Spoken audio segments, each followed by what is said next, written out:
a choice right now, between fear and love. It's just a rock. Out of the dark night of ignorance and into the shining light of truth. Expounding reality. A population of citizens capable of critical thinking. We don't see things as they are, we see them as we are. There's a level of reality where everything dissolves into an ocean of energy. We empower our experience by insisting on our authenticity. That's very profound. Very. Expanding reality. Welcome to Expanding Reality. I am your host, Brandon Thomas. On this very special episode, guys, we have Carla Blaha coming by to hang out with us to talk about all of the cool things. Now, Carla is a third-generation intuitive. She is absolutely fascinating and super cool, so you're absolutely going to love her anyhow. But some of the things that we cover include her shared near-death experience with her mom, her not one, not two, not three, but 4 missing time events that are verifiable from witnesses. Also, her spoon bending and some commonalities between spirit, both on a macro and micro level. And this is just a phenomenal conversation. All of the ways, of course, to find her, guys, are going to be located down in the show notes. While you're down there, check out some of our resource links as well. So we have Food Forest Abundance. We have Libsyn if you'd like to start your own podcast. Amazon, if you're going to buy any damn thing at all on that, Feed That Beast through our link. It helps the show. As well as Opus, the Organization for Paranormal Understanding and Support. They are a phenomenal resource and highly encourage anyone that feels drawn to do that to go ahead and contact them, guys. And at least go check the website out. It's located down below. Okay, so while you're doing all that cool stuff, guys, check out expandingrealitypodcast.com. That is where you can find all of the socials, all of the lives are replayed, Too Hot for YouTube. You can find all of the ways to help and donate to the show. If you'd like to contribute some 3D energy to this bad boy, I think there's a few different levels on that, so check that out for sure. There's extra content over there, all of the collaborations. It's a cool resource for everything, so check that thing out, guys. Also, some big changes on the show that are going to be announced soon, but just stay tuned for all of that. And before we get to any of that kind of stuff, I just wanted to tell you all how much I appreciate you listening and reaching out and being so damn sweet. You guys are just a phenomenal audience. If you've been listening for a long time and you followed this journey from its inception or even a little bit after that, or if you're a new listener, just wanted to let you know how grateful I am that you're here. So without any further ado, let's get to this incredible conversation with Carla Blaha. All right, ladies and gentlemen, welcoming to the show, we have Carla Blaha hanging out with us. Now, you are a psychic medium. You are fantastic. I had you on the first co-collective creative ever, which is huge. That was a big deal for me, and I'm grateful that you were a part of it. For my audience that doesn't know you too well, do you mind just introducing yourself and just tell us a little bit about you? Sure. Well, thanks, Brandon. Very happy to be here. My name is Carla Blaha. I'm an evidential medium. I am a mentor and a coach. I have connected to spirit people for decades, and this is what I do. It is what you do. Third generation intuitive. Do you mind telling us about that? Yeah, I'm the only one that actually did it. My grandmother, who I was thinking about this morning before this, she was born in 1909, so I have a feeling her abilities were probably what was part of her demise in her life. But she was able to read cards and know things, apparently, and we did not come from a culture where that was popular. She was from Vermont. I mean, it was just not a thing, but that was the rumors, and I had seen her read cards, and my mom chose not to go the route. She went into astrology and just had an interest. And she would always say when I was little, that Carla's just like my mother. Carla's just like my mother. But she died, my grandmother, when I was 11. So I didn't get to glean any information from her other than observation. It's interesting. It's kind of like in you cellularly or genetically, and you pulled it out later on, disconnected from the teachings that would probably have fast-forwarded you in this by your grandmother. That's very interesting. So you just stumbled upon this? Like, what was your first inclination that this was something that you had the ability to do? I don't remember, well, connecting to dead people, because I'm very blunt and just call it that, and people get upset, but connecting to spirit happened much later in life. The intuition and the knowing things, I don't remember not knowing. I mean, my parents used to tell a story of when I was 4 years old that something had happened, and they would tell the story that I knew something about a building that remodeled, and I got upset. And I told them the stairs used to be here, and at 4, a pitch to fit. They asked it was a restaurant, asked the manager, and the manager was blown away because in the original plans, there was a staircase there. So they always talked about me being like my grandmother. Excuse me. At 8, I saw our neighbor gardening until I realized our neighbor was dead. Now, I don't see spirit people. It's happened 3 times. And it's ironic because she was actually like Liz Taylor's stepdaughter-in-law. Like her. It was the coolest like connection. And I just thought, oh, Mrs. Todd is gardening, until I realized she was dead. And I shot down at 8 years old down my street, running up my hill, telling my mother I saw Mrs. Todd. My mother's face dropped and said to her friend, she's just like my mother. So that I remember at 8. It's so interesting because we talk about all kinds of stuff here, and whenever you talk about like ghosts or spirits, and time slips and things like that because you have some missing time, I'd like to talk to you about. But I'm curious do you think that when you're seeing like your neighbor gardening, do you think that you were seeing a dead person gardening in the same lawn at the same time we occupy now, or do you think that you were catching some sort of time loop, some sort of slip in reality? I've never thought of it that way, though. I think about those time loops all the time. As a little girl, I thought I was seeing spirit in front of me, that scared the hell out of me, and I literally ran. But now knowing a little bit more about timelines and things like that, very possible that could have been it. It's wild to me that there are these kind of like replays, that go on, these loops, these time loops. And you hear this about like the Civil War, areas like Gettysburg. I know that a lot of ghost activity happened there, but people feel that it's just some sort of loop or residue from something very energetic that happened. What are your thoughts on that? I think I'm pretty expanded in my reality. So I do feel that you're either getting it because time isn't linear, as we know.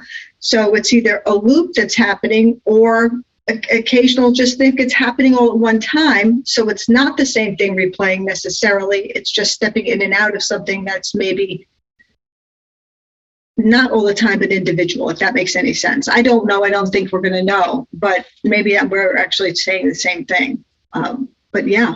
Yeah. Cool. No, it makes complete sense, and it's just really interesting that because I kind of look at the spirit world in 2 different ways. Now that this is on my mind, that it's one could be an artifact of just a very heavy, dense, emotional energy or energetic type of a thing, where it's a loop, and you kind of get some imprints or a stamp on it, and or like my second way of looking at it, it's like the way that you articulate it is with dead people. I love that you put it that way. You're just like, and they're dead, so that's what I'm going to call it. So.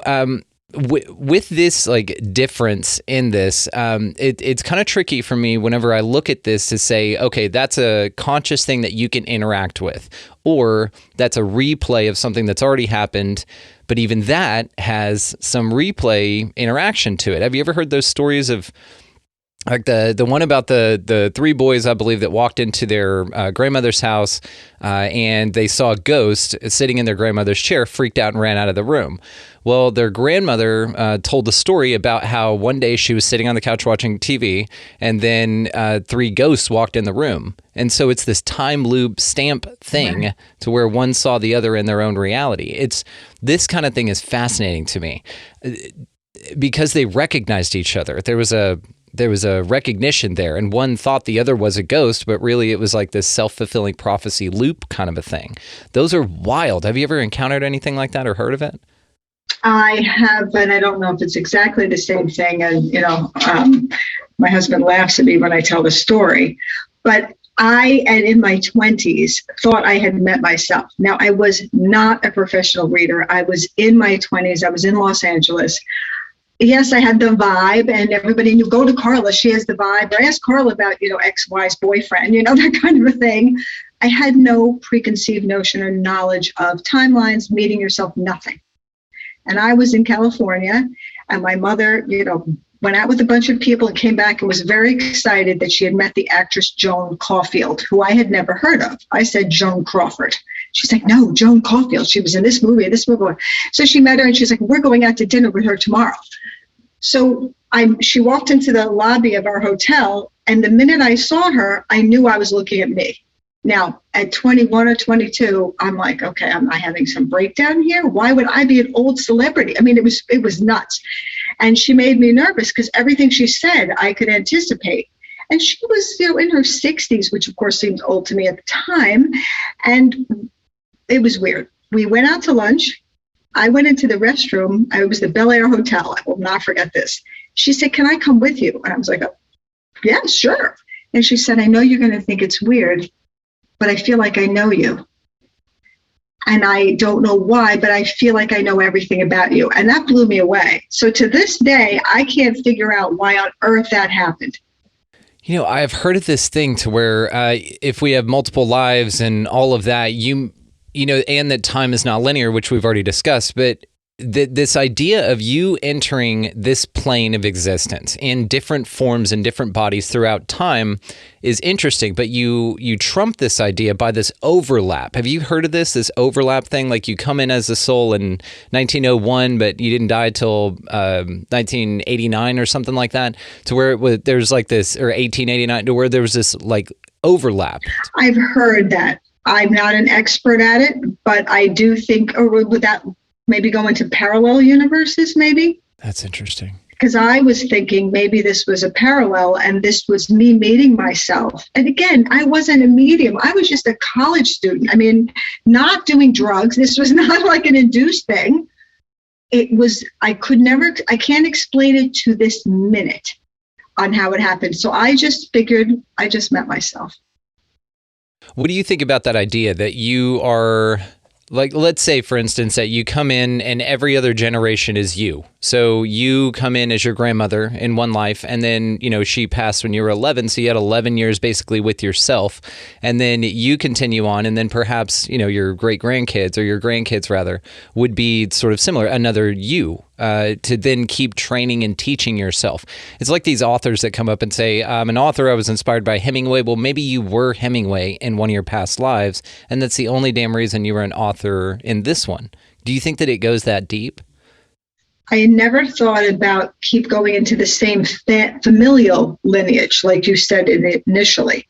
I do think you can certainly come back and have connection to someone else like Ernest Hemingway, and you might have been them, but I've never considered or heard about coming back in your own familial lineage as somebody else. Yeah, I haven't either. I don't even know if it'd be an efficient way to kind of navigate this place. Like if we're here for these specific things, and you would perhaps want to infer on the other side that, okay, well, if I stay in the family lineage with the genes I picked my parents, I picked my situation, right?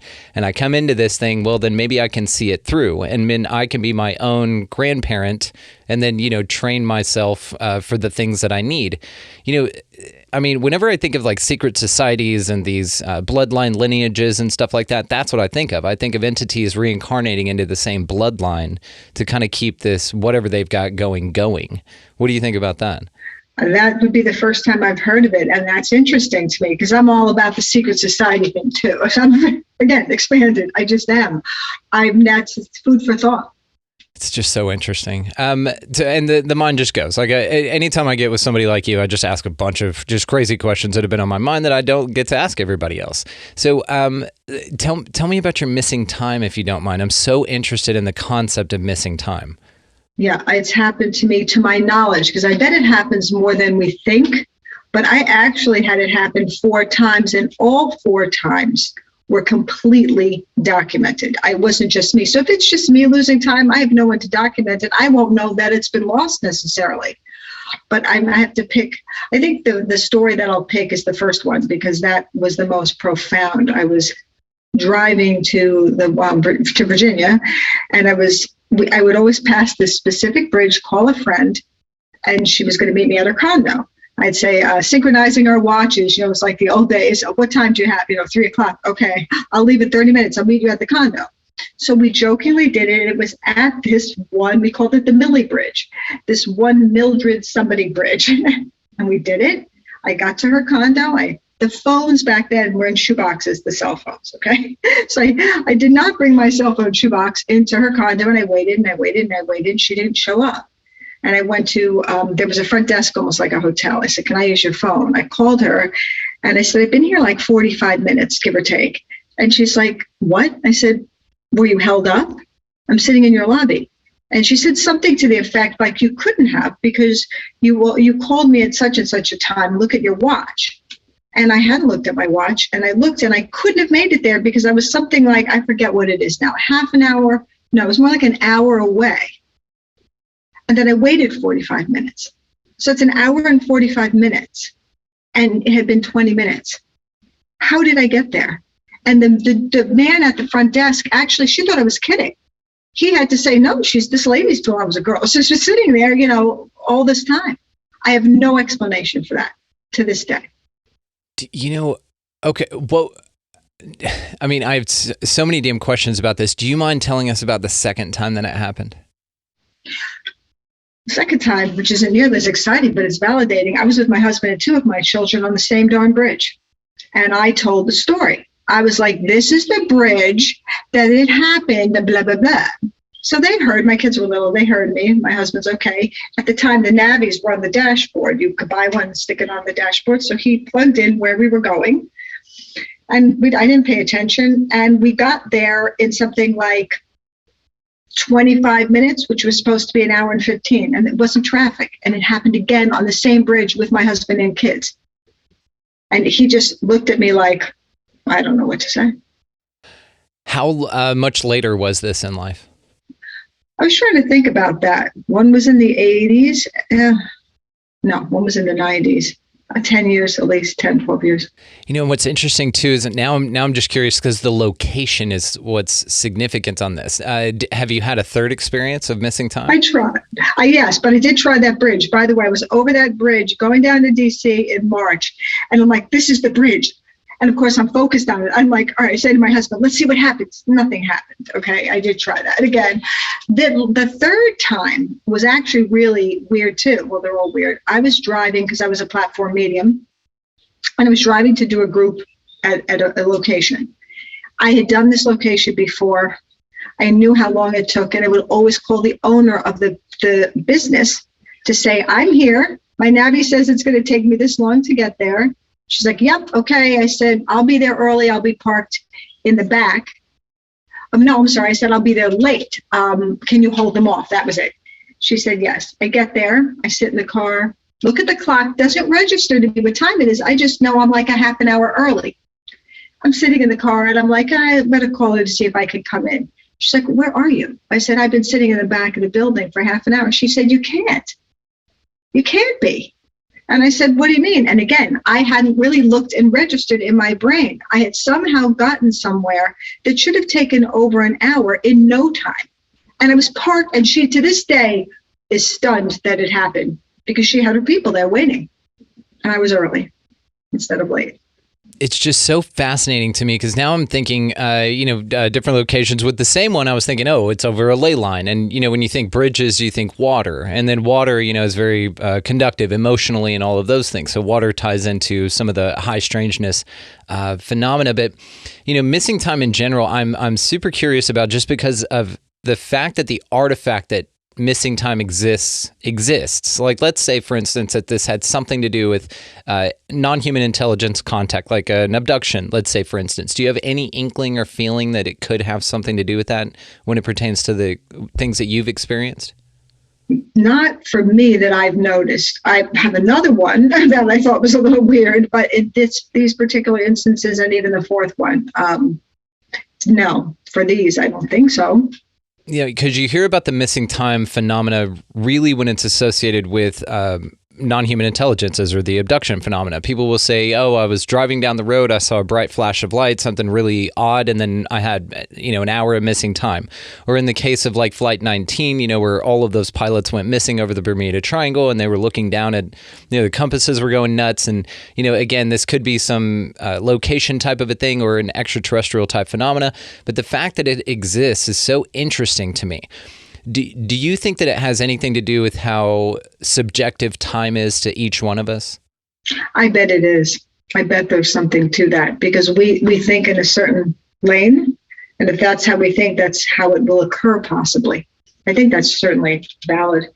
Yeah, and I think it's just interesting too because you can anyone can agree with this subjectivity of time. You can think of when you're at work, your job or whatever, and time just drags, but the same amount of time on the weekend flies by, and it's just because you're in your vibe, you're doing something different, and so it is relative based on how you feel or your activity. So just the subjectivity of time is something that's very interesting to me that I've been kind of looking at a lot lately.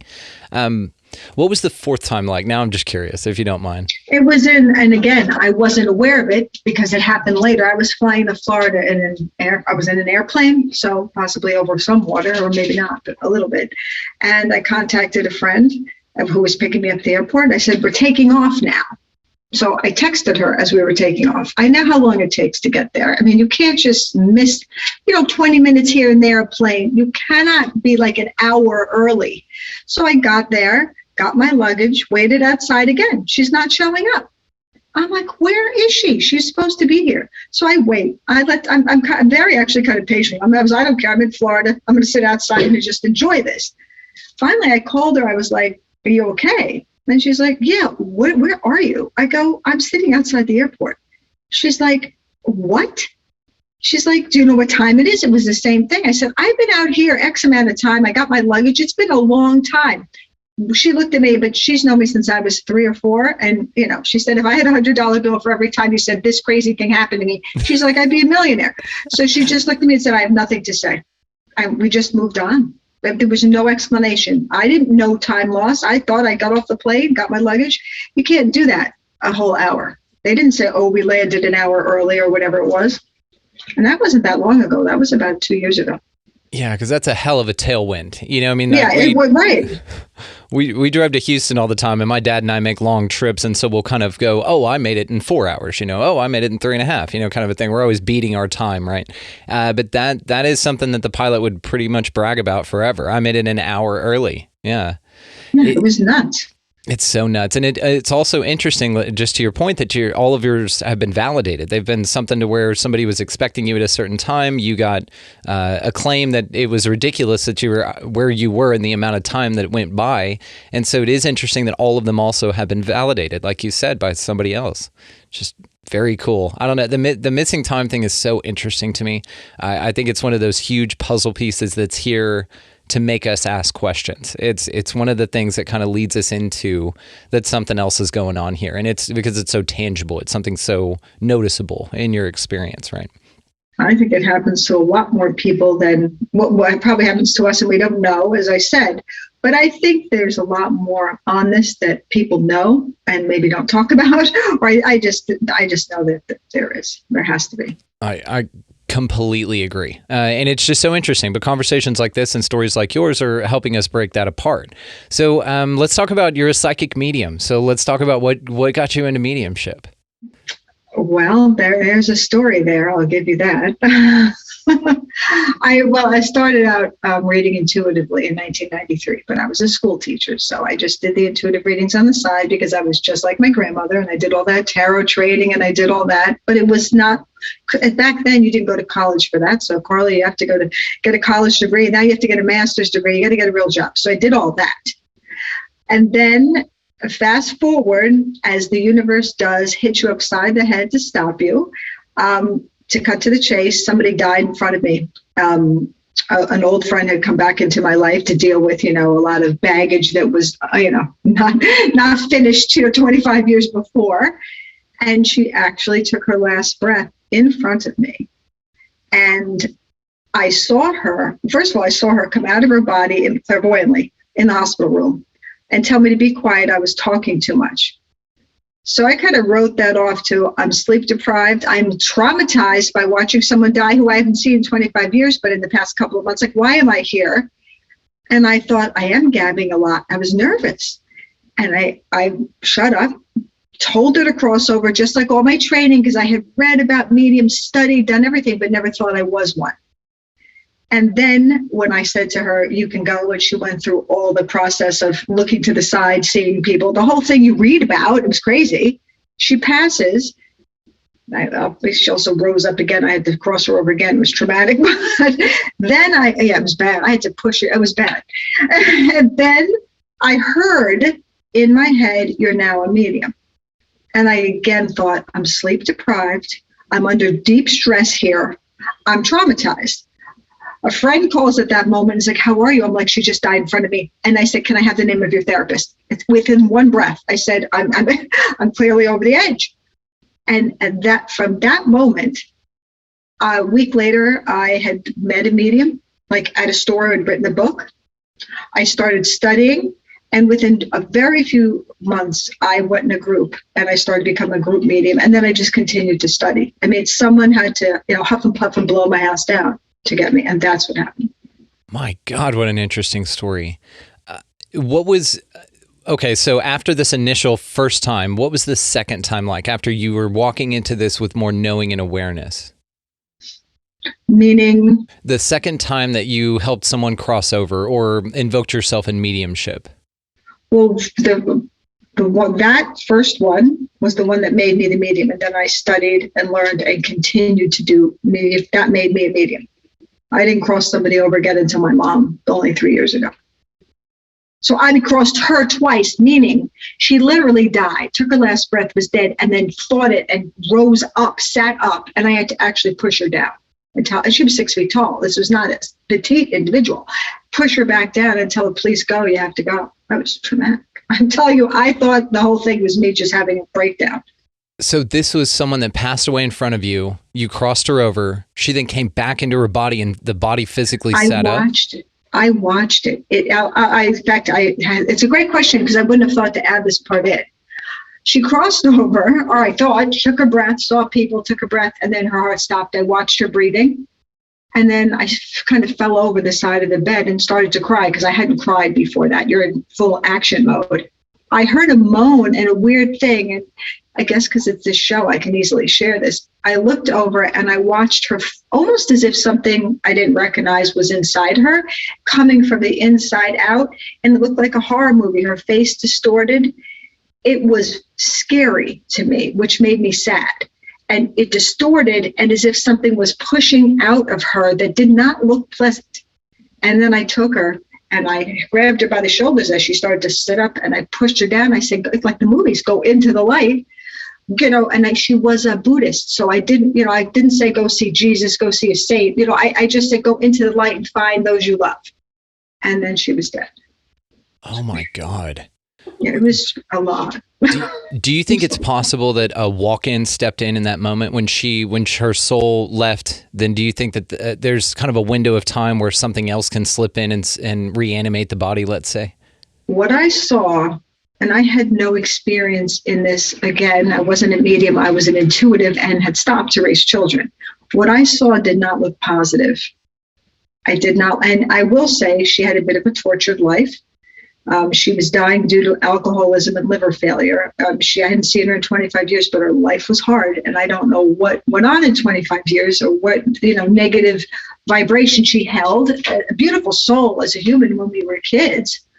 But what I saw is something I would prefer not to. I saw it one other time. I kind of saw it with my mother. But it's like, you don't want to see it. It's like freaky for even me. Okay. Yeah.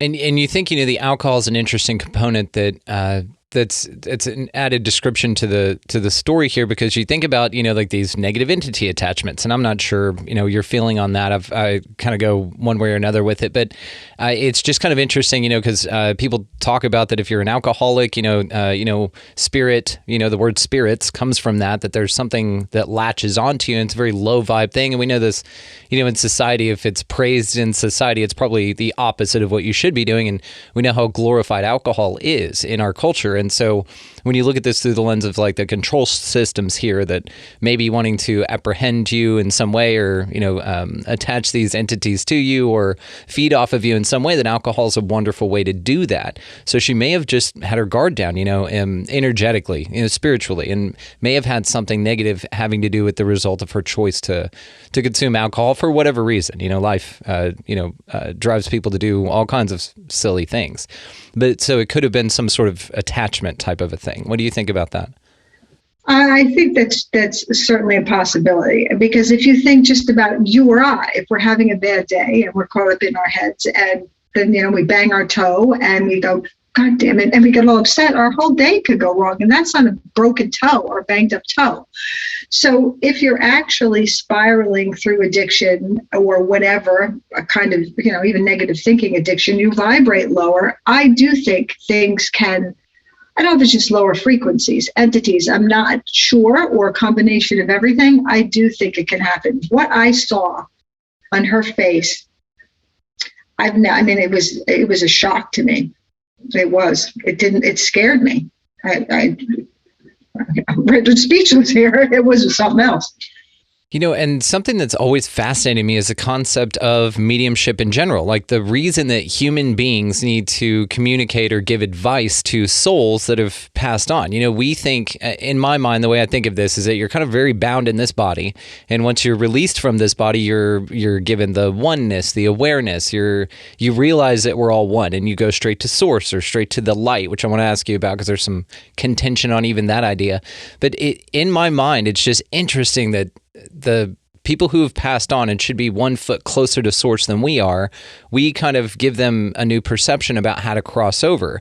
And also the dead kind of help us, which makes a little bit more sense in my mind. Like, again, my mind thinks, well, they've tapped into this greater source. They've got a more awareness. They're, one step out of the physical, so they're not bound by these ideas or restrictions, even cognitively, about how to live their lives or anything like that. So they offer us advice, but it's the interesting part in my mind is how symbiotic that relationship is. It seems that some people who cross over need mediums to help them actually cross over. What do you think is going on with that?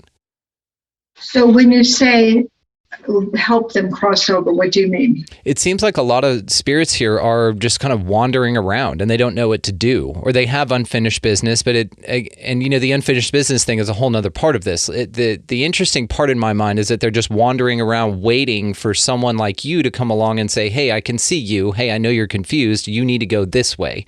And they're kind of getting directions from someone in the physical, but they've moved beyond the physical. That's just interesting to me that they need physical things to tell them how to move on spiritually when they're already a spirit. That's interesting. Yes, that's not my specialty. I usually say for me, when I connect to those who've crossed over, they've made it to at least one rung up there, for lack of a better word. I've had people who I've noticed and read, they've gone up levels, because when I bring them in for family members over the years, I can feel them differently, like, kindergarten versus fourth grade. Those that are kind of stuck here, for lack of a better word, I don't do that work. I don't know if I chose not to, or I just can't do it. I don't know, but I do know what you're saying. And there are ones that are murdered or don't know they're dead or have unfinished business they can't let go. And I do believe, why wouldn't that be a possibility? All things are really a possibility.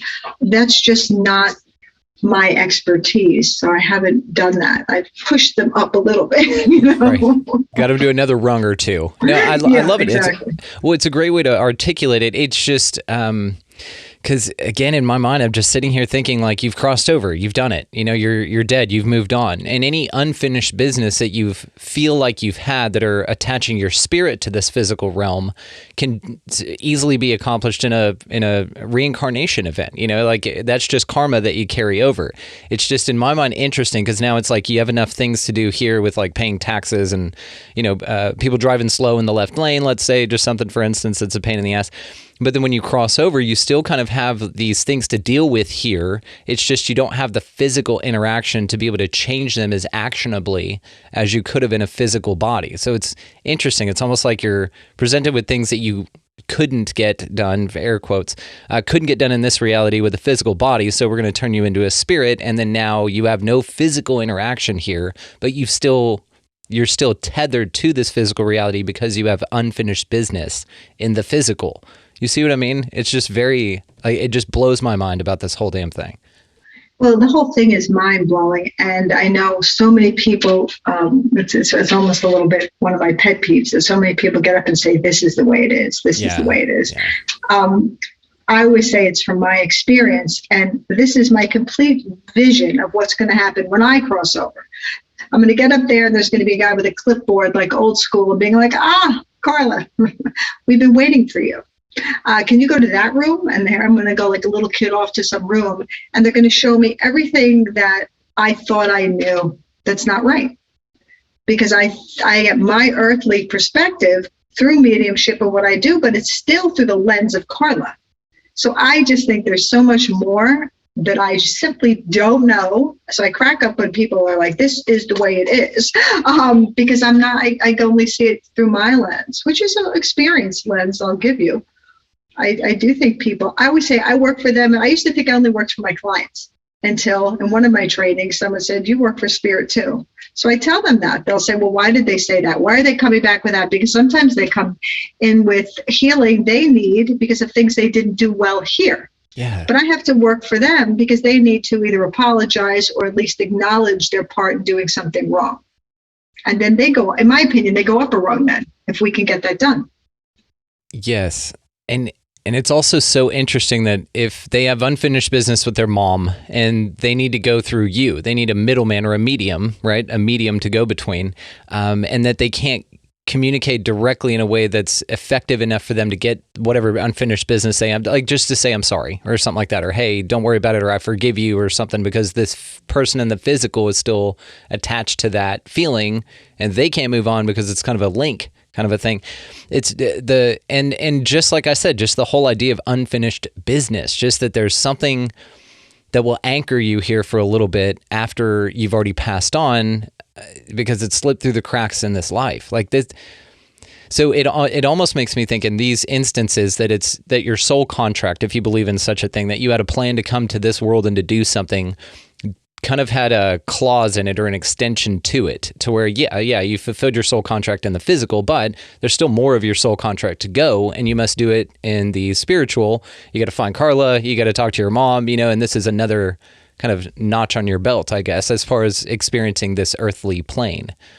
It's just weird. There's just so many things I think about when I think about this. I do too. Well, and also to the idea that, what was I going to say? That like there's this. So let me ask you this. Have you, to what you said about getting solid answers, this is something I'm very curious about with mediumship and people who've crossed over spirit or things like that. It does seem to be that people who say that they talk to spirit, and not you, everyone does this, you all get different information. So first of all, what do you think about that? That everyone gets different information from spirit as far as what is true for them? But it's information you're saying that is validatable? It doesn't have to be, and this actually leads me to a greater question: that what is spirit, and what are the consistencies among spirit? Which is something that I wanted to talk to you about. But really, I think what I'm asking is that whenever you look at spirit as an entity, as the source of everything, he doesn't, whatever it is, doesn't solve the flat earth, round earth debate. It doesn't just go, hey, it's round, dummy. You know what I mean? Just forget all that other stuff, forget all these things. The things that are so conflicting here, that even for people who talk to spirit, come up with different answers on how to approach it. So even from the higher realms, there doesn't seem to be a consensus reality, right? There doesn't seem to be one way to do things. Or if there is, it's hidden from us, and for whatever reason. So my question is, I guess, do you think that there is a consistency across spirit as far as how it communicates to us and what it tells us? So that's where I didn't understand. When you say spirit, you mean the governing spirit. When I say spirit, sometimes I mean dead people, the spirit person. You're talking about the governing, even them, larger. Even spirits that have crossed over. Like they've crossed over, they've seen the earth from a vantage point that we haven't. So can they just go, oh, by the way, the earth is flat. They've been lying to you the whole time. Or, hey, it's round, so just take your mind off of that. You know what I mean? Something as simple as the debate between flat earth and round earth. Which I've totally been reconsidering, by the way, which is very weird. We can talk about that if you want. I'm new to it. I think there are things that people like myself and other people, we have a consistency, kind of like a base where we hear. But again, I don't think we're supposed to know everything. I think this is all developmental, and there may be some key points that actually work, and it's all learning. I think it's all about learning and changing and evolving. That's just what I think. I think maybe, in 1,000 years, someone else is you and I might have this conversation again and know a lot more than what we know now. But spirit, from my experience, dead people, individuals, when I bring them through, I've always felt that they were not allowed, from my experience, to completely tell people everything, because they have to learn. As an example, my father had a out-of-body experience while during surgery. Now, I say this all the time. He was nominated for the Nobel Prize. The reason I bring this up, not to brag, but that's how I grew up. So when I say that is to show you that that's the household I grew up in.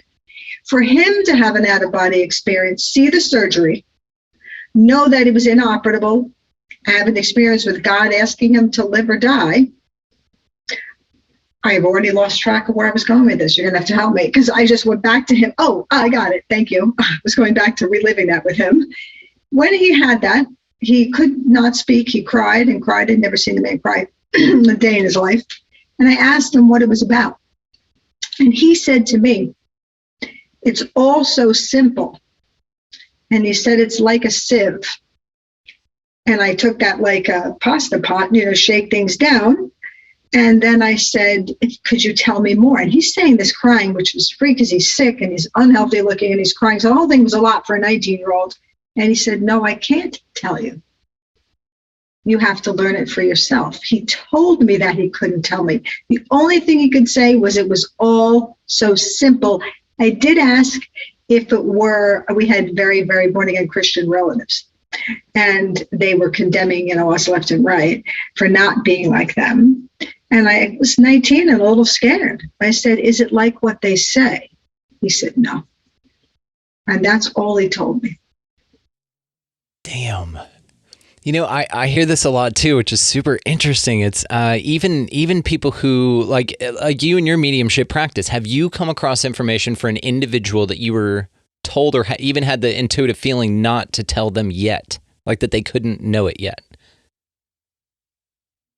Only with that I think are coming to mind, with things that I feel that we can't predict the future entirely. So if I see something that has more of a negative or scary outcome, which I ask not to be told anything unless I can really help a person. But if I really have, especially regarding health, I don't want to know. But I have had situations with health where what am I going to tell somebody? Yeah, I really think this is going to spiral for you. And, this is it. I would never do that. I teach ethics and mediumship. You can't do that. So I'm not going to be like, yeah, everything's perfect. But I would approach it differently. I have intuitively, when a psychic reading, felt that there was more for them to learn, and I might get a simple forecast if possible. I think there's nothing etched in stone, and I might imply it and say, well, do X, Y, and Z, or try this. And then, after that, things may change. So that does happen, but not a lot for me, not a lot. Because I really want to help them at the time and get the job done. I know you do, and you're the sweetest. And again, guys, I haven't mentioned that all the ways to find her, of course, will be located down in the show notes there. Your website, your TikTok, which is how I met you, and I just adore you. Every time you're on live, I hop on. Every time you do something, I watch it because it's brilliant. You just cover so many different things with the tarot, with the mediumship. And I even want to talk to you about spoon bending here in a minute, if you don't mind. So I caught your video on that, and I was just blown away by it. So this idea that, one of the things that made me think about to ask you this is because in hypnotic regressions, a lot of times people will report that are, running the session, that they'll report that they get to a point with some information that they can't tell the person, that they're not meant to know it yet, or they'll delete that part or hide that part of the recording from that person because they're not supposed to know it yet. And there's some sort of governance there. There's some sort of diplomacy. But it's an interesting thing ethically, like what you were talking about, that would be the only reason that you would withhold that. But ethics are kind of a subjective thing, right? So it is interesting because you have to make the call on whether to tell somebody something or not, whether you feel intuitively that it's going to make them spiral or be beneficial for them. And then this kind of, makes me think about the whole fake news thing, and the people withholding information because it doesn't serve an agenda, because it goes against some narrative that they don't, want people thinking about. But in my mind, again, I'm just like, tell us the information, we'll figure it out for ourselves, kind of a thing. But it's just interesting that there's sort of this delineation, that there's sort of this governance, with the information that's been given out. I try to give as much as I can. I don't withhold, but then I ask Spirit, don't tell me anything really, because I want to be as open. But when you're in a profession like mine, you have to be careful because you don't know the mental state. It's not like a therapist who sees somebody every week. So yes, I'm in a company, and yes, I'm insured, and I did all this. I don't just get up and do this.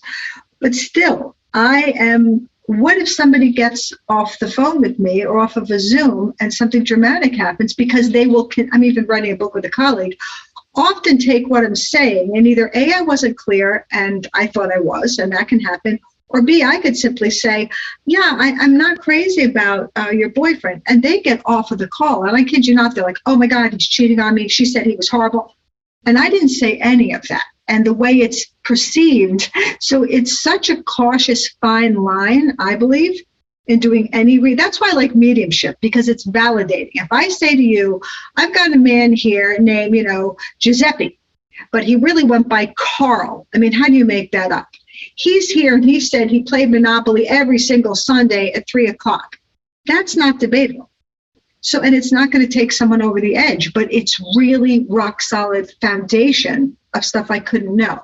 Where psychic, with the contracts, I think that there's some malleability. Is that the word? It's malleable. Yeah, it's fascinating. It's a great point that you bring up too, because it's all part of someone's story. So however they react, it's just the information that they needed to feel the way that they needed to feel to move to their next, signpost or whatever. And so when you think about, again, on this grand scale of divine timing and all of those things, no matter what you told them, it was going to be perceived in a certain way to be their highest benefit, which not always is pleasant. And I love that you say this. I tell you what you need to hear, not what you want to hear. And I think that's perfect. That's a wonderful way to approach it, because you kind of, there are a lot of people out there that, not do what you do. There are a lot of people that say that they do what you do, not like you, that are unaltruistic, and they have these, the readings are kind of all the same. And I take a look at a lot of this. I'm very fascinated with the tarot, with astrology, with mediumship, with everything. I'm not a contactee or experiencer myself that I know of. I don't have the same perception of reality that you do, but I'm absolutely fascinated by it. And it's so interesting to me. But there are some folks out there who seem to take the approach like, it's all going to work out and it's right around the corner and just in 2 weeks. And so you get this like false hope kind of a thing. And you just kind of string people along constantly until they figure it out. And then now it's part of their story, right? It's just interesting how many facets that this takes, even with the supernatural or mediumship type of a thing. It's that there's still some context to it that's only specific to that individual, kind of like near-death experiences. 99.9% of people that have them come back and say they were wonderful. There's a small percentage of people that have a really hard time with it, but that may have been necessary for them to learn the things that they needed to learn here. It's part of their evolutionary process. As a soul, when they come back, they kind of are jarred into this different experience and it changes their life completely. It's just wild to me, Carla. Okay. So I wanted to ask you, let's talk about the spoon bending, because I thought that was so damn cool. So tell us about that. Yeah, that was hard because I'm actually looking at my handwritten notes from one of their classes now from years ago. Spoon bending, you think is a parlor trick. Anybody can bend a spoon. It's fake. So I had learned about this gentleman who went to Yale, who was a PhD, and I was like, right away, that impressed me because it is impressive. If you're going to spoon bend and talk to Arcturians and the Pleiades and whatnot, I'm going to go to your class. And I did it twice. And he had these forks and spoons that were hard to bend, because on my video I collapsed an easy one. These were hard to bend. And he taught us about 6 different techniques of how everything's energy, and you put your mind, but without the attachment of your energy and body. Because if you focus like spoon bend, or fork bend, and you try it within, you think you're being powerful, but your humanness, for lack of a better word, is getting into it.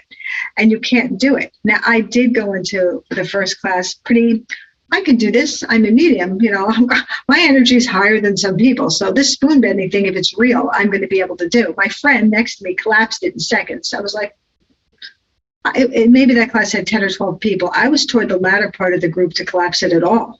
And the only way that I could do it the first time was not hold it. He had people hold it and say spoon bend after we got in this collective energy. Then they could bend it. Nope, nothing.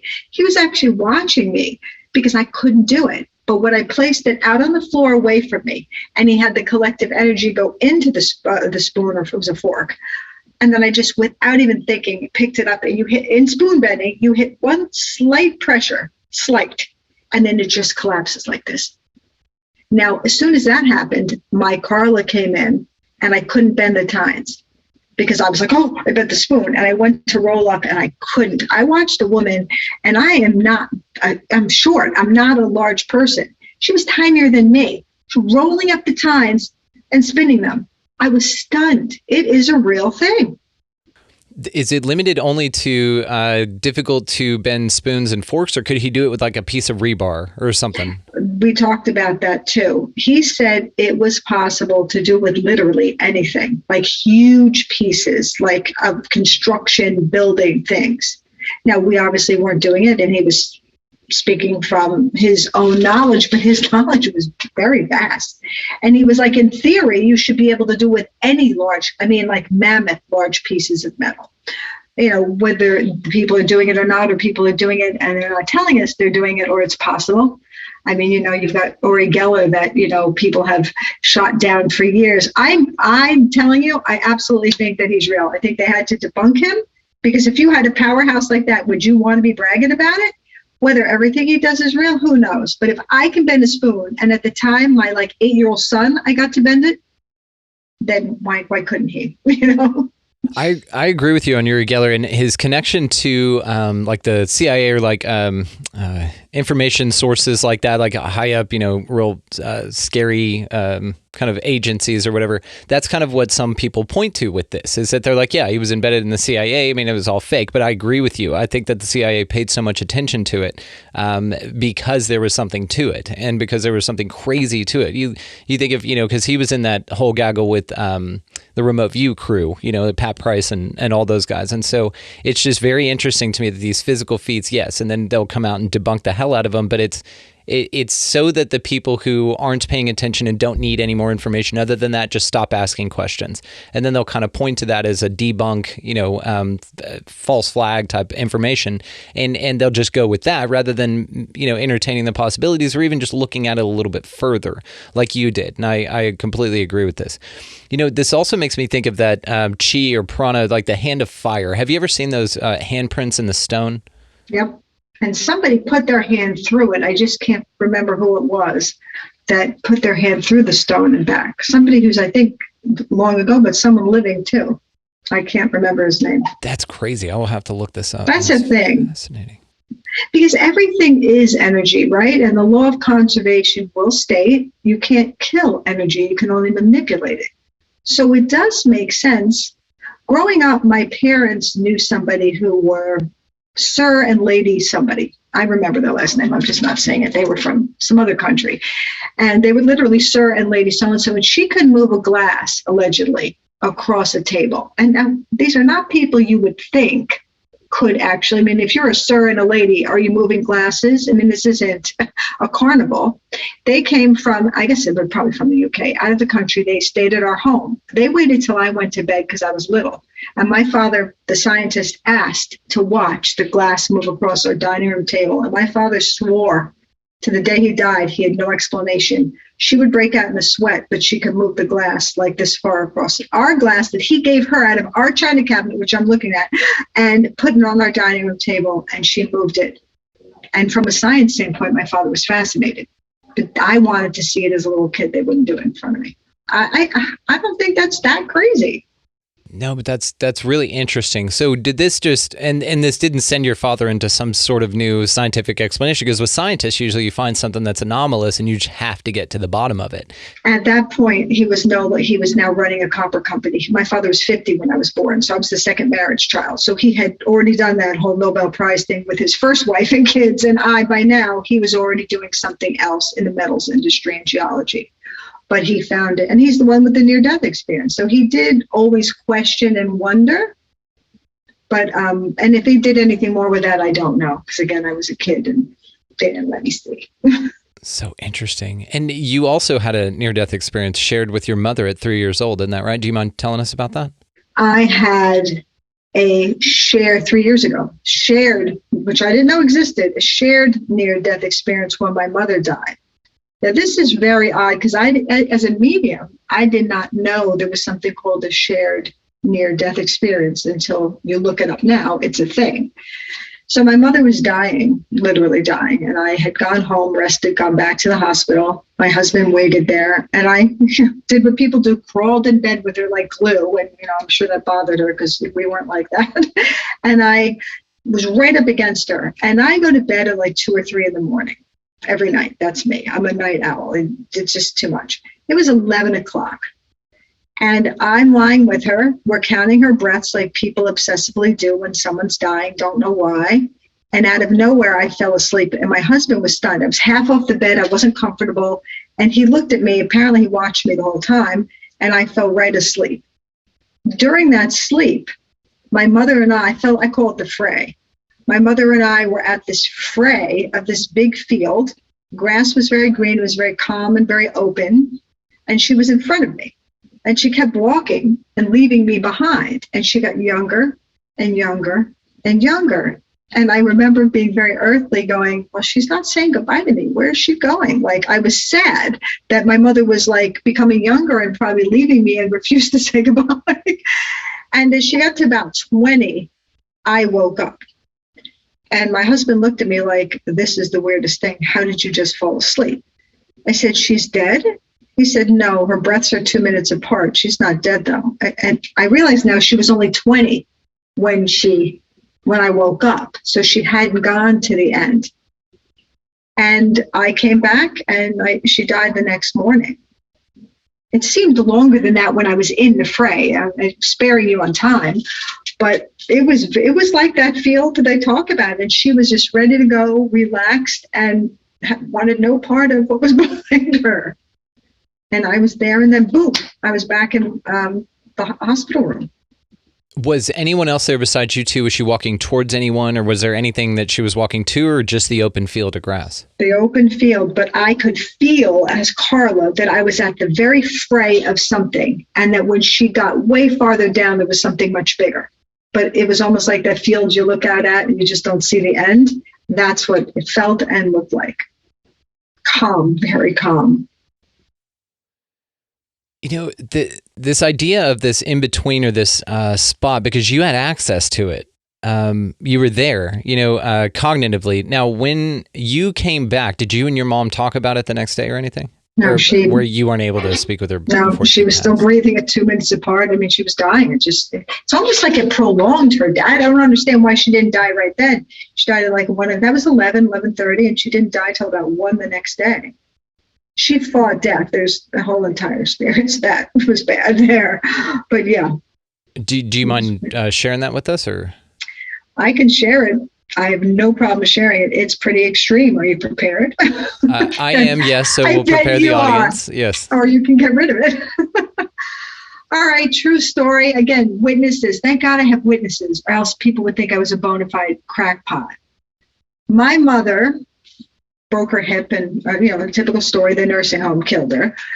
But I noticed when she was supposed to be in rehab for 2 weeks, 3 weeks, that her face took on that look almost like my friend that died. And I used to jokingly say, she looks like the exorcist. I never put 2 and 2 together. I was just saying, I don't know who that is. I wrote it off to medication that she didn't need, they were giving her. I wrote it off to everything logical, and I fought for her. Fast forward, she gets into the hospital because they don't know what's wrong with her because of all the drugs they gave her and were killing her. And every time I walked in the room, she almost growled at me. Like, I took it as she was mad that I put her there and she didn't want to be there and all of this. The nurses started saying she doesn't like her daughter. Every time her daughter walks in, she doesn't like her.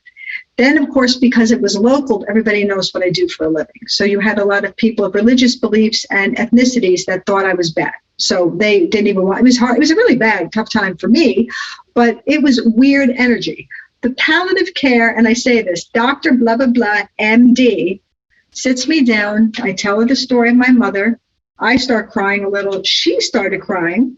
I made an impact. She came to me a day later and said, I feel your mother, she says actually, does your mother have anything like to repent or some other word or anything she could be holding on to? I said, my mother's the biggest nerd I know, not that I know of. I said, honestly, she's like actually uncool. I don't know. She said, I'd like to say this, I swear. And there was an aide at the hospital who heard it. I'm all about the witnesses. She said, I feel your mother has negative energies attached to her. Now, I almost fell over. I said, what? And she said, yeah, in nursing homes and rehabs, the energy is very low. And I actually looked back to see the MD on her jacket. She said, and what I'm looking at doesn't look human to me. Now, I am now about to fall over. Like, my mom is dying. I'm an only child. There's my family. I'm like, what? And I saw this aide hearing it. She spread that around the whole hospital. So she said to me, I swear, would you mind if I prayed over her? This is an MD at a hospital. I said, okay. We go into the room. There's a woman in the bed near her. There's a curtain up. The doctor lays hands on my mother. So I'm like a movie. I'm like, I guess I'll do it too. And I put my hands on my mom. And thank goodness I went to Catholic school, even though we were not Catholic. So I knew these prayers from when I was young. So she did the Our Father, the Hail Mary, the Glory Be, and then a bunch of stuff I didn't know. And she actually at one point used the word Satan and said that she cast Satan out of her. I was like, now I know she was a Catholic because I know she told me what church she went to. This wasn't like the Midwest relatives. And she then toned it down and asked for the negative energies to leave my mother. I thought I was living, who would believe this story? Except there were witnesses, the woman in the bed, and then her daughter ran out of the room when she heard this. Weirdly, the daughter, coincidentally, was from our town. My husband knew her. I learned later she was a Baptist minister. Now I'm a little annoyed she didn't jump in and join the team. Yeah. But I just thought it scared the hell out of her. And she prayed over my mother and she asked us to get the last rite, or now it's called something else, the last rites. So I went to my mother-in-law, big Catholic. We got the priest to come in. We did the anointing of the sick. We did that. And by the next day, my mother was calm, stood up, walked around, which is what happens when you get the anointing of the sick sometimes. And the next day she turned, her face went back into that negative, weird thing. The doctor, it was Palm Sunday. There was a minister, he called him in, a nun, I called them in. I'm like, can you say some prayers? Like, I was doing everything. And the next day when she was dying, the doctor came in and said, didn't you do the last rite, the anointing of the sick? I said, I did it, yes. And you could see she looked perplexed, like she saw something. Now, my husband was standing there at this point. So he saw this. And I'm like, oh no, she sees something. She goes, do you mind if I pray over her again? I was like, oh my God. So she did, but not as heavily. And then she was drugged and then passed. But that is the experience I rarely tell, but I have no problem telling it because that happened to me. And I have no explanation. I don't even delve in that world. I don't know. That's incredible. Thank you for sharing that. And it is interesting. You hear a lot of these doctors, these professional doctors, excuse me, that have been doing this for a really long time. They have some insight at these nursing home or these hospice facilities. I know a hospice nurse personally, and same thing. She's like, oh yeah, I can tell within 2 minutes when someone's going to die. Or she's like, oh, I can, I knew that this person was changing and something came in. And so I looked at it, but these are, like you said, doctors, but they're dipping in the spiritual and the religious. Now, I'm curious about this negative entity attachment. I know you've already told us here that you don't dive into that world. What's going on with that? Why are there things that can attach to us that we need other people who can see them, not us, but other people to come in and clear? Like, how is that part of our experience here? Well, I think when we are low and compromised, like we talked about earlier, whether it's drugs, alcohol, negative thinking, or a person who's being abused at a home, you're vulnerable. So you yourself are not able to get out of it. You can't do it, right? I mean, we can't see the forest through the trees. So then we do need other people to come in to help us. I feel I don't even know. Looking at that doctor's face when she said, "Didn't you get the anointing of the sick?" I'm like, "Great, that didn't work." I had the most uncool mother in the world, and now you're telling me something bad's happening to her. Yeah. I actually have the woman's phone number, her cell phone number. It's been 3 years, the doctor, and I've often wanted to reach out to her because I'm sure she didn't forget that. But I've been kind of nervous. But I may sometime. Yeah, I'd be curious on a follow up on that, just to kind of see. And even doing the last rites, like something that you stepped in and people participated in, even that wasn't enough. Now, do you think that this is just because her vibe was just so low, she was basically just like a putty for any entity that wanted to come in? I think that the last rites, and my mother was not a practicing Catholic, I'll add, but I was getting everybody in there. She did perk up the next day. They all said to me, we have no idea. And this is what also aided to the doctor. They gave her enough morphine, and I quote, to take down a horse. And it didn't budge my mother, who weighed 75 pounds. So to me, that is supernatural in itself. And how did that even happen? So to answer your question, I think it did help her. But then she was either too weak, or it's her time to go, or a combination. And she passed because no doctor could tell me what she died of, what went wrong with her, nothing. They couldn't. I have no, heart failure, I think they put. I mean, they just didn't know. Yeah. It's just so interesting. I mean, like I said, just this whole thing, and you're wonderful at talking to about this. So thank you. You're just bringing up all these questions that I haven't gotten to ask anybody else. So thank you.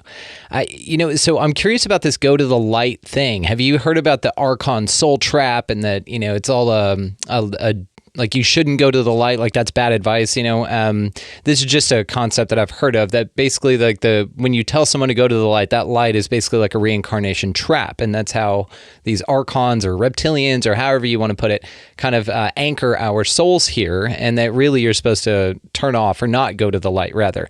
Have you heard anything like this? Just sprinklings of it, and probably within the past year or so. I have heard that the light could be a trap, a scam, the scam light. There's so many near-death experiences, as you said, all cultures, all around the world, and they see the light and they go in and they do not have a problem, and it's not fake. So I'm pretty open to anything's possible. So sure, could there be a scam charade go on and try to trick us? Sure, but as of now, I'm sticking with the 95% that find that it's a good thing. Until, I hope it is. And I tend to subscribe to that as well. I hope that that's what it is, just like you. Because, yeah, it's interesting. You died, you just went through this, hopefully not a traumatic death, but if you went through something traumatic and then now you're dead, you're on the other side, and now you're like, oh, cool, the only point of light I can see, I've always been told and heard, hey, go to the light, go to the light. And then you go there and then you get reincarnated as some, buddy that lives in India in the 1500s. You're like, what the hell, man? Is this source? Like, what's going on here with this? It's like one more thing. It's like one more little gotcha, from this plane of existence or whatever. And so it's amazing that we can be, the idea that we can be bamboozled even in death. That bothers me, that you don't just have this instant awareness. That is the bamboozled the death. That is a whole nother avenue. Yeah, I hope that's not true. But again, almost anything's possible. Let's just hope it's not the majority of the situations. I agree with you, and I share that desire with you as well. So let me ask you this. What the hell do you think's going on here? What do you think this place is? What do you think human experience is all about? Like, what are we doing? Well, I'm obviously always evolving in that. So 20 years ago, I might have had a hard, fast explanation for that for you. But what I'm learning now is there's a lot more possibilities than we thought. Okay, I do believe we're here to grow and expand. I do. I could be wrong, but why else? I mean, it seems like a logical explanation for me that we are here to grow and expand and experience different things. Now, with the multiple, like the changing of the timelines, like we talked about, or the parallel universes and things like that, no pun intended, that offers a whole nother dimension to what this is. But I think it comes down to evolution and expanding. I do. I just do. And I'm very much now going into this timeline thing and more of the different levels of existence, 5D, 60, 70, 80. I'm trying to learn about all that because I always say, talking to dead people, and I know they're not dead. People argue and be like, they're not dead. I know they're not dead. Okay, I'm talking about the human existence of this is dead. But I have said for years that I almost find it simple. I love it. I adore it. It fuels me. But I think it's just basic compared to everything else that there is. I think that's almost like kindergarten or first grade. And I'm not knocking it. I thrive on doing it. I just think there's so much more expansion. There just is. Yeah, I completely agree with you. This is something I feel as well, that this is just sort of a learning place, and that maybe duality only exists in this place because it's necessary for this experience. And this is how you, kind of sharpen your discernment. And so just like you said, on the other side, you're taken into a room where you're shown all the things that were true that you thought were not, or vice versa. It basically just clears up the idea for you. And then you come here and you forget again, right? So, as the idea goes, It's interesting to me, though, this whole human experience, and then especially when we're talking about now talking to dead people, we're bringing them into the conversation, and they don't really, have much insight to ask from us or offer to us. They really ask us for stuff like, "Hey, help me, give my mom this key that fell under her bed that she can't find, and then I can cross over." It's just the whole concept of it is just fascinating to me, and this is what makes it so deep and convoluted in my mind, is that there's just so many things to this. I heard a story of a shared death experience between 3 people, and they all, basically died at the same exact time. They all came back, but each one of them had a completely different experience. Like, all of it was fun and pleasant and whatever, but they were met with different entities, some with the family members, some with Buddha, and another with, I think, angels and stuff.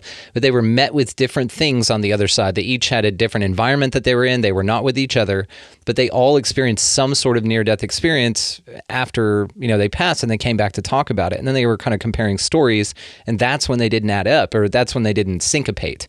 And so, like, this is fascinating to me, like how you have different experiences, even though you experienced the same, like, car wreck or something, and all of you died for a little bit and then were brought back. What do you think's going on with that? I think it makes sense that they'd have a different experience because you're going in as a different energy. So it almost makes more sense to me that it would be a common thread, that maybe they saw the light, or the common thread is they saw people, but different people. I think it makes total sense that that's what happens. Because kind of like in what we say with the non-human intelligences as well, is kind of they show up as what you expect them to show up like. Like, if you expect to see little grays, that's what you see. If you think that they're demons and angels and all that kind of stuff, that's how they present themselves to you. And this, again, in my mind, it kind of shows the customability of this experience. And really, it calls even further into question that we're all even having the same experience of reality, that we even are in the same place. Like, this consensus reality idea. And especially whenever you cross over, that's when it's most evident, is kind of these experiences like what we were talking about here. Because if you're having them here right now, we don't know that someone else is having a different experience. Even though we're in the same place, we wouldn't necessarily know that. That's something I've been thinking about lately too. That's what's so damn trippy about this. The 6 and the 9 thing. We've seen the cartoon of the 2 people, and a 6 is drawn in front of one and 9 in front of the other. They're both correct, but they're seeing completely different things. From their point of view, from their perspective, that is accurate, what they're articulating. And so, yes, this is fascinating. But like you, I agree.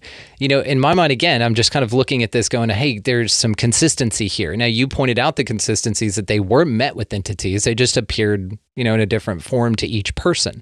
And so, there is some consistencies, but the fact that they're not like identical, like when you send somebody over to get their transmission fixed, you go see the same guy. You're like, hey, go see Brian over there. He can definitely hook you up with your car there, and you walk in and it's the same person standing in front of you in this physical reality. It's not Buddha one time and not, an angel the next. It's we see this Brian as the same person in this place, but on the other side, meeting entities, even though they have similar information, they appear physically different. It's just very interesting. It's just part of this whole mystery. Yeah, it's a fascinating mystery. It's true. It's kind of like when you tell someone, and I use this example all the time, go into Walmart and buy a pair of socks. They go into Walmart, they buy a pair of socks, and you say to them, did they have orange juice on sale? They will have no idea. They have no concept of it's a no, because you didn't look, you didn't click into it. But it doesn't mean the orange juice wasn't on sale. Send somebody else in to buy a skirt, the same thing happens. A pair of shoes, the same thing happens. We are like this and missing a bunch of stuff. Doesn't mean it's not there. Oh, that is an awesome metaphor for this. You've just really kind of cleared it up. It makes so much more sense when you put it that way, because the experience they're having is very focused for them. They're not looking around at stuff. They're just freaked out that a giant Buddha is in front of them. So they're not looking around to make sure their buddy sees Buddha too. They're just going, and they're just in this moment and wrapped up in it. So yes, they wouldn't see anything. The orange juice is on sale. That's a perfect analogy for this. It's a wonderful way to articulate it. Huh. I dig it. You know what? I tell you what. Let's do another one, and then I'll let you run for this one. This has been fascinating. Like, of course, you and I still have so much more to talk about. I just need to process some of this. So, I wanted to ask you about commonalities among spirit. That's something that I meant to ask you about. And I just kind of wanted to come back to that. So, what do you think there number one commonalities, and if so, what are they? Okay, so let me clarify. Spirit is in the global governing figure, or what I bring through dead people? Let's do global governing figure first, but I definitely want to know your opinion on both. I think one of the commonalities, for the most part, at least I'd like to believe, that it's all good.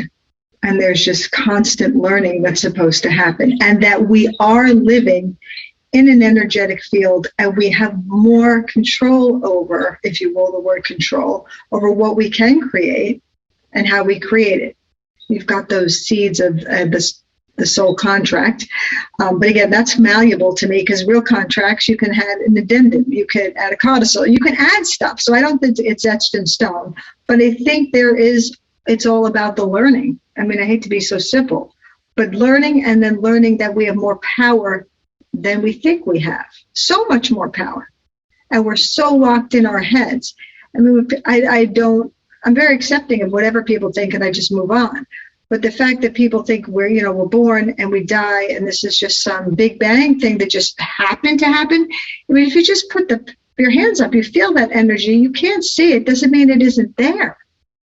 I mean, I don't know. I think we're just more powerful than we are. So that's, to me, one of the governing things, that we can create more reality than we believe we can.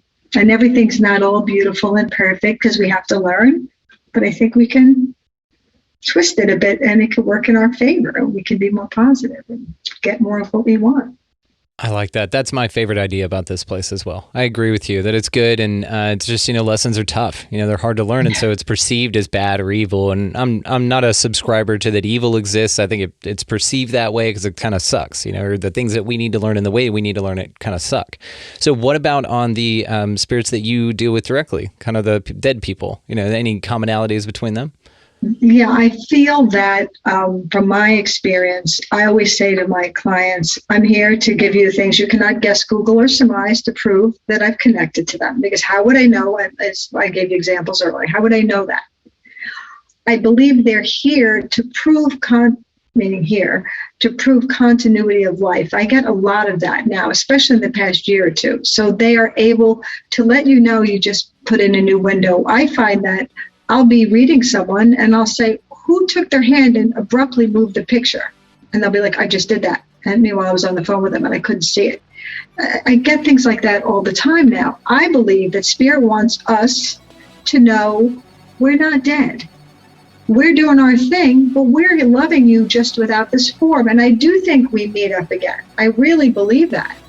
Again, I could be wrong and take it into that room and be like, Carla, you were wrong. But I think that they're here to let you know we don't die. We're just not who we were. We're learning, and you can connect to us in just a different way. That's what I think. It's absolutely beautiful. You're just so cool. Thank you so much, Carla. This has been amazing. Carla My Blaha, pleasure. and all the ways to find you are going to be, of course, located down in the show notes. You have an open invite anytime you want to come back, of course, and I will, of course, have many more long-winded questions for you in just a fury of confusion to just find out more answers next time we talk, for sure. So thank you so much. Well, thank you. I love your show. You're a great guy. Very easy to talk to. Thank you so much. Wanted to send a huge hug and a massive shout out to Carla for hanging out with us on the show. All of the ways to find her, guys, are going to be located down in the show notes, so make sure that you guys check that out so that you can further explore all of her work, who she is. We just barely scratched the surface on all of the amazing things that she's not only capable of, but talks about on her other platforms. So definitely utilize those links down there and go find her, because she's awesome. While you're down there, guys, check out our resource links. Not going to go over them. They're down there. So check them out if you feel called to do that. But definitely check out expandingrealitypodcast.com. There are some big changes going on with the show that I'd love for you guys to follow us with and be a part of. So definitely check that website link out for more details on that coming soon. It's not up there yet, but it's coming soon. While you guys are doing that, move on out into this beautiful place, whatever the hell this thing is. Y'all pick up a piece of litter while you're doing that. Be nice to everybody that you come across. Go ahead and buy somebody in line around you a coffee or a meal if that's something that you feel called to do. And if nothing else, get out of the left-hand lane. If you got somebody behind you wanting to pass, that's a great way to raise the vibe on this place. And as always, guys, go out into this beautiful, beautiful realm, planet, whatever the hell you want to call it, and y'all just be good to one another. Thank you so much for listening and watching. See you next time.